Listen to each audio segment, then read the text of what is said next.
আশা করি সন্ধ্যা 7টার মধ্যে ফল প্রকাশ করতে পারবো। জাহাঙ্গীরনগর বিশ্ববিদ্যালয়ের বহুল প্রতীক্ষিত জাকসু নির্বাচনের ফলাফল যেন সোনার হরিণ। ভোট গ্রহণের ৩৭ ঘন্টারও বেশি সময় পেরিয়ে গেলেও এখনও চূড়ান্ত ফলাফল ঘোষণা করতে পারেনি নির্বাচন কমিশন।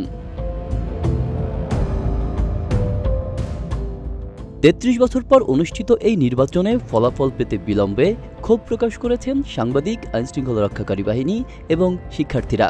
সিনেট ভবন থেকে বটতলা পর্যন্ত শিক্ষার্থীরা রাত কাটিয়েছেন এলইডির সামনে বসে। বৃহস্পতিবার সকাল ৯টায় ভোটগ্রহণ শুরু হয়ে চলে বিকেল ৫টা পর্যন্ত। তবে অনিয়ম, অস্বচ্ছতা ও পক্ষপাতের অভিযোগ তুলে বিএনপি সমর্থিত ছাত্রদল এবং ছাত্র ইউনিয়নের একাংশ নির্বাচন বর্জনের ঘোষণা দেয়। কারচুপির অভিযোগ তুললেও অনেক শিক্ষার্থী শেষ পর্যন্ত ভোটে অংশ নেন। ভোট গণনা শুরু হয় বৃহস্পতিবার রাত 10টা 10 মিনিটে, কিন্তু হাতে গণনা, লোকবল কম এবং শুক্রবার সকালে এক পোলিং অফিসারের মৃত্যুর পর গণনার গতি আরও কমে যায়। পরিস্থিতি সামাল দিতে ভিসির জরুরি বৈঠকের পর টেবিল ও জনবল বাড়ানো হলেও এখনও ফলাফল ঘোষণার কোনো খবর নেই।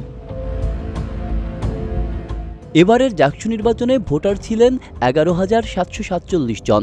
১৭৮ জন প্রার্থী প্রতিদ্বন্দ্বিতা করেছেন বিভিন্ন পদের জন্য। শিক্ষার্থীদের অপেক্ষা কবে আসবে চূড়ান্ত ফলাফল।